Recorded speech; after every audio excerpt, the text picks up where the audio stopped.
Thank you all for staying. Hope you enjoyed this beautiful film. It's an honor for me to moderate this Q&A with someone who's been a great friend to me over the years and a filmmaker whose astonishing body of work stands out as the high watermark of uncompromising visionary American cinema, the one and only Todd Haynes. Thank you, Washable. So, the novel is called The Price of Salt, and Patricia Highsmith used the pseudonym Claire Morgan when it was published. What's the story behind that? And is that sense of a clandestine novel influence the way you thought about telling the narrative in the film? Well, Patricia Highsmith, this was her second novel. Her first novel was Strangers on a Train. And this is the only novel that Patricia Highsmith wrote outside of the crime genre that she's known for, of course. The only novel really inspired by her own personal life and her own experiences.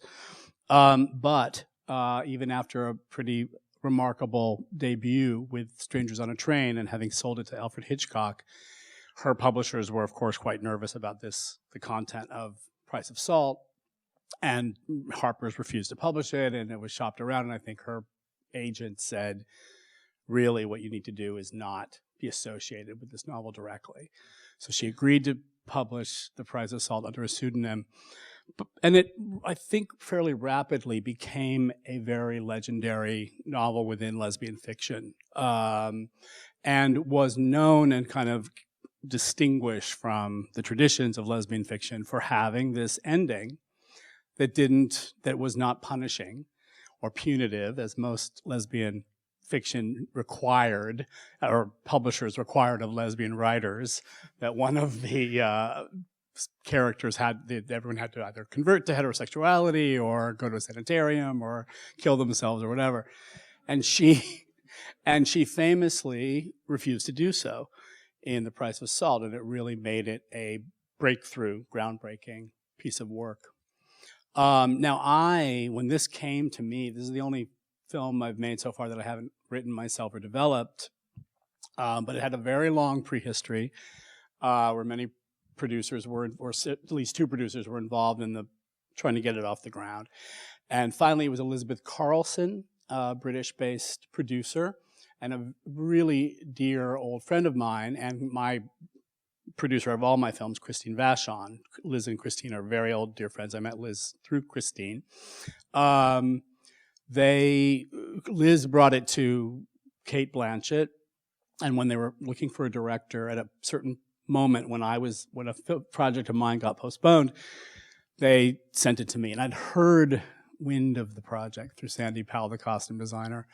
Always the best place to get gossip. Exactly. And it certainly intrigued me hearing that Kate was involved and that it was a lesbian novel by Patricia Highsmith from the early 50s. I didn't know the book. So when I read Patricia Nage's beautiful adaptation, and I read the novel in the same weekend in the Oregon coast. And I was just really floored by all of it, of course. And the novel is extremely beautiful and an acute observation of early love. But I'm not sure, just to finish your final part of your question, I'm not sure that its clandestine nature, because it was also really well known. I actually felt like out of it. All my lesbian friends were like, "You never read The Price of Salt?" So it also was actually very well known within certain circles, but it didn't necessarily influence the look and the style because of that particular part of the history. Did you ever think of using the title The Price of Salt? We did. We debated this. It's a very evocative title. It's perhaps a bit obscure. It's salient. But and really, there's still debates as to what it really means. Phyllis says that it describes Lot's wife. Interesting. And the refusal to look back, or the dangers implied in looking back. There's another interpretation that it implies something about not having flavor in your life, that the price or the cost of not having flavor and not having sensation in your life. Yeah, as you said, it was the first time that you directed a film that you hadn't personally originated. How was that different for you, and how did you feel the creative ownership of this project working with Phyllis Nagy?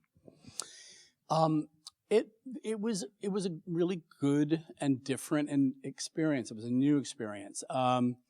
She and I mean, there were things right off the bat that I thought about when I read her first adaptation, and I could sort of tell that this had been that she'd been working on this for a while, and that they'd been trying to get this financed for a while. And what you can kind of tell is that some of the edges had been softened a little bit, perhaps, and that there was a congeniality between the two women in the script that I didn't feel in the novel. The novel had this terrific sense of tension and ill-ease, that's described. The novel is entirely set through the point of view of Therese, the Rooney Mara character.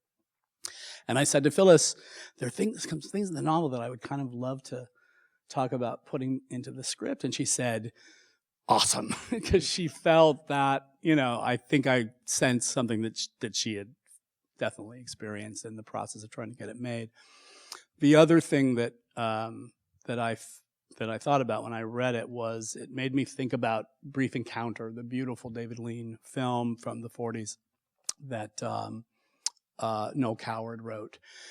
And because that film is also about a rupture in two people who live in sort of separate lives, sort of in a somewhat repressed English setting and middle class lives of a married man and woman who have an affair, an unconsummated love affair. But it also sets up in a beautiful way the whole question of point of view and raising questions about whose story is this, because it sort of sets up through a detour, and we pretty much adopted it in Carol, where a couple who you see talking in the background of a scene are interrupted, and you realize, oh, these are the central characters of the film. And then you realize, as you go home on the train with Celia Johnson, and you realize, oh, it's really going to be about her story, her point of view, and the whole backstory of what happened between her and Trevor Howard. It begins in a voiceover narration that unfolds with her husband sitting opposite her. And I love that whole question of point of view and setting up that question, because as we see Carol and Therese at the beginning of the movie, people usually know it's a lesbian love story at this point, but you don't really know whose story it belongs to, which of the two women you will stay with, and whose mind you will enter into and understand the meaning of this conversation, and who you'll be traveling with to return back to that point in the story. So both of those things were some of the elements that Phyllis and I brought to the script together. I mean, because Carol is the subject and the object of the movie. Yeah. How did you negotiate that in the scenes where they interact together? How did you negotiate that point of view issue? It was something that I thought a lot about with Ed Lockman, the director of photography, and with the actors. And what is so remarkable, I think, about Cate Blanchett's performance in the film is that she has to sort of navigate these multiple planes of access to Carol. Sometimes she really is playing Carol through Therese's point of view. Most literally in scenes where Therese is, aiming her camera, training her camera on Carol and focusing on her. But there are other places where just we experience what it's like to enter into Carol's world through Therese's eyes. And even when we first introduce Carol in the story, it's because it's through the mail truck with the gloves that Therese is sending back to Carol that gives us entree into this world. But Cate had to sort of know how to portray different levels of availability to the viewer at different times. Because if she played those scenes too intimately or too colloquially or whatever the word is, it would have shattered that sense of an image that you want to kind of get to know, and that has to take some time in the storytelling. And, you know, of course, it's a low-budget movie. We're shooting out of order at different times in different places. But Kate had to be very cognizant of where the camera was and whose point of view it was occupying at different times. Because at the end of the film, toward the end of the film, when Carol becomes the one who's more vulnerable between the two, and Carol's the one who reevaluates this relationship, and Carol's the one who asks Therese to lunch, and we don't know that, of course, at the beginning, the points of view have shifted by that point, and it's Carol who sees Therese arriving at the Ritz. It's Carol who sees Therese through the window of the cab crossing the street. Of course, it's an amazing performance by Cate Blanchett. You've worked with her before, casting her as in I'm Not There as Jude, perhaps the most radical incarnation of Bob Dylan. So really you were typecasting her in this. I mean, I remember you telling me a conversation you had with her initially about I'm Not There, where she said, I'm terrified of this role. And you said, that's why you should do it, because that's, you know, you'll find something. Was the fear in her approaching the role of Carol, and how did you get through that? Well, I think, according to Kate and what things she said, and I believe this, and I think this is actually true for a lot of amazing actors and directors and all of us, it's like we all have to manage that fear, and we all have to be able to let ourselves leap off into the abyss and kind of find ourselves in places we may feel like we've never really been in before. And in a way, almost each time out, you kind of feel like you never did it before, even though, of course, you have. And Kate describes that. You know, she says, the first day of any film I'm on is the scariest day, because you just are still in the dark, kind of feeling your way through. Interestingly, yes, I sort of stalked Kate to be in I'm Not There and convinced her that it was worth taking the plunge. But in this case, this was a film she was attached to before, so I felt like she was inviting me in, and she's actually a producer on the film. That said, I think it's still a mysterious and unknown process each time.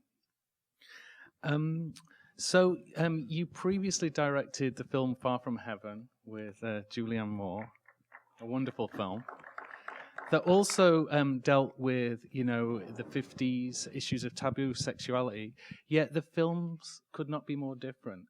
How do you see the different approaches to these two stories, and why did you approach them in those particular ways? Well, Far From Heaven, for people who've seen it or maybe have heard about the film, is an homage in every sort of imaginable way to the great melodramas of the late 50s, later 50s, mostly associated with Douglas Sirk. Although there were a lot of amazing American directors making domestic stories at this time. But it, you know, there's the thing about Sirk is they're almost expressionistic films. They play with a kind of forced, you know, stylistic language that's often so aggressive that you have to take note of the colors, of the lighting, you know, cutting the characters, the intensely claustrophobic interiors, the objects that these often women are surrounded by in these homes that almost engulf them. And the interesting thing about melodrama is that you're watching people make very difficult decisions about their lives. They're very basic issues about marriage and infidelity and love, but you're kind of forced outside watching people, you know, make very difficult decisions under tremendous pressure. The thing about Carol, and the thing that made me really interested in doing it, was that it was a love story, and I really wanted to pay attention to the language of great love stories as much as I could and feel like I was learning about that in the process. And that had everything to do with point of view. So that's something that Sirk and the classic melodrama doesn't really employ, the notion of subjectivity and identification. It's more like music and mise-en-scène and all these other things stand in for our closeness to a specific character. But that is not the case in love stories. And so I was really thinking a lot about how you would feel Therese's experience through all these shots, looking through glass and placing you on one side or the other of these sort of filtered, images of the object of desire, and making you kind of aware that someone is always looking at somebody else, somebody is always being looked at, and that desire is kind of embedded in that setup. I think that's one of the most beautiful innovations of the film is the texture of the past that comes through seeing dirty reflections and worn mirrors and wobbly glass and right. dirty car windows. It almost makes a lot of other period pieces seem very kind of big and shiny and loud. This has an intimacy to it. And what were your visual cultural touchstones for that particular look and that particular palette that's so characteristic of this film? I love how you describe it, because it was something we were really going for, and very much in distinction from Far From Heaven, which has that self-consciously enameled, shiny surface. And in this case, I really was not looking at films from the period, as I often have in the past with other films I've made, as much as the photojournalism and the actual research from this particular time in New York City, and art photography as well. For people who may know the beautiful photography of Saul Leiter, who was a mid-century New York-based photographer, abstract expressionist painter, but he loved shooting through these kinds of settings, through dirty glass, through reflections, through windows. And you sense such an acute feeling of the time of day or the time of the year or whatever it is, even though often the frames are abstracted through the interference of the dirt and its texture and all that stuff. But what we also discovered, which was really cool, since this was another change from the book that was in Phyllis's first draft that I read, Therese is an aspiring stage designer in the novel, and here she's an aspiring photojournalist herself, and learning how to sort of begin to photograph human subjects to begin with. And in some sense, you almost feel like almost learning how to see herself in the world in the process. Obviously, Carol being the first subject, human subject that she focuses on. But in our research, we kept finding all these beautiful color photography from this period, this gorgeous sort of muted color palette that's, symptomatic of that period of color photography processes. And a lot of them were women behind the lens. Ruth Orkin, Esther Bubley, Helen Levitt are all active photographers during this time, shooting in color. And then Vivian Meyer, of course, is a more recent discovery, who was a black and white photographer shooting at this time as well. Wow, it really has an incredible look. Tell us a little bit about the physical shoot. What city did you shoot in and why? We shot in Cincinnati, and we loved, it was such a fantastic, it really was the way that we were going to be able to afford this project and realize it as closely as possible, given the sort of, look of this sort of tired New York City that we were finding in the research that certainly does not exist in real life New York today. New York being a very costly city to shoot in. Ohio State had just introduced a far more generous tax rebate. And so we thought we would explore it and see what we could find. Now, Cincinnati, Liz Carlson had actually shot A Rage in Harlem, a period film in Cincinnati for New York City. I think maybe the late 80s, early 90s at the very latest, but many, many years ago. And I visited Cincinnati in the early 90s, right after the Mapplethorpe event, and remembered this city with great richness and sort of decay still on the streets. And we really found that to be still the case in some of these beautiful streets, untouched. We shot some exterior scenes in Cincinnati with existing signage for 1952 New York City, which was spectacular for all of us, stunning for our production designer. But the whole generosity of the city, the local. The extras The were extras phenomenal. are so fantastic. They're so comfortable in their own skins. You know, they move like real people, and they don't look like extras sometimes look. You know. I know they were allowed to speak, right? Yeah, Or, we could record background speech, which is such a there's so many fantastic resource to have. Scenes where it beautifully interrupts the moment, and you become conscious of the world again because of the great background talent. Yeah, they really were special. And we had day players who we cast out of Cincinnati. And we just found amazing locations. A lot of all the interiors were shot in Cincinnati as well. Those houses were almost found verbatim. The department store was an old fabric factory that the skins of which were so gorgeous, and we just built and staged it inside one of the floors. It was great. It certainly worked. Rooney is so enigmatic and brilliant in this film, and she seems to be like a type, like an identifiable 50s type of person.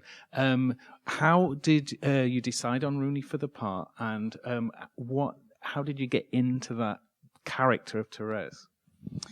Well, I'd been an admirer of Rooney's work, pretty much as early as I can remember, and I was so interested in how she can underplay even very big characters, like in The Girl with the Dragon Tattoo, and do something unexpected with those roles.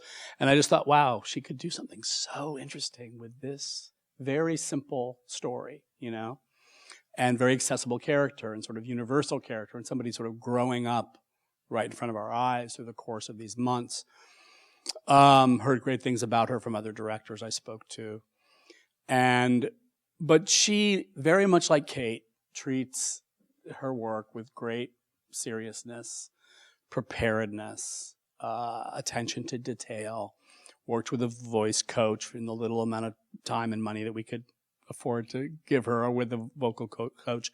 But I found that where her voice sat in her body immediately put me in another time. And that was part of what I think you might be feeling, even when she was doing very little. It summons a different time and place. And then watching her physically transform from the kind of mousy girl woman to this elegant young woman, very much inspired by the look of Carol herself. And people have, brought up Audrey Hepburn, and I think of Gene Simmons. But yeah, she just really embodied the time and place so well. Fantastic. I was reading in Sight and Sound. Kind of there's a evolving way of talking about your canon of films with a duality. The female protagonists like Safe and Far From Heaven, Mildred Pierce and Carol, that have a more like linear narrative. And the male protagonists like Velvet Goldmine, Poison, and I'm Not There, that have a more fragmented experimental narrative. Do you think that's a fair way of looking at your work, and do you think of your films in that way? I do. I mean, I think that's absolutely fair to say about both the sort of structural complexity of, Velvet Goldmine and I'm Not There, although they're very different in the way they're structured.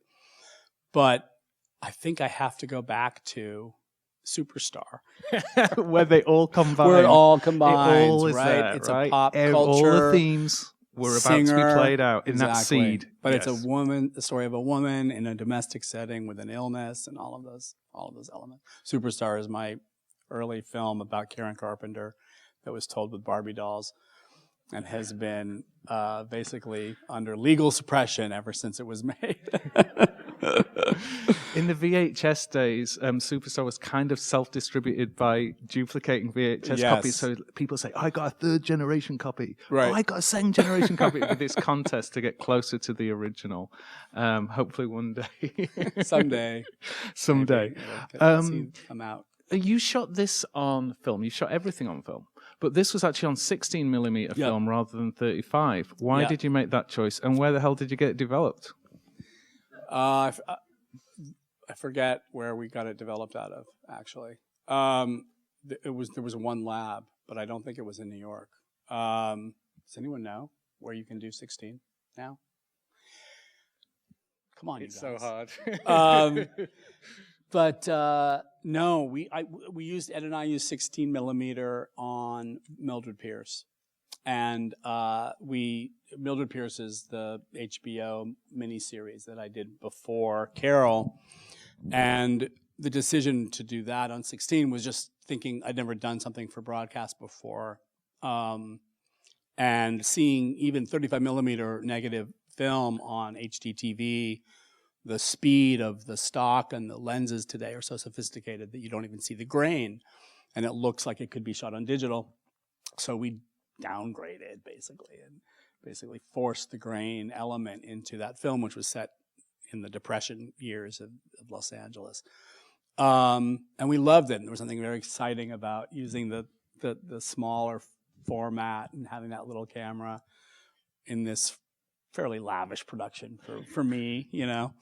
And it made so much sense given that kind of look that we were just describing earlier and what we were seeing in the research for Carol. So yeah, we enjoyed it.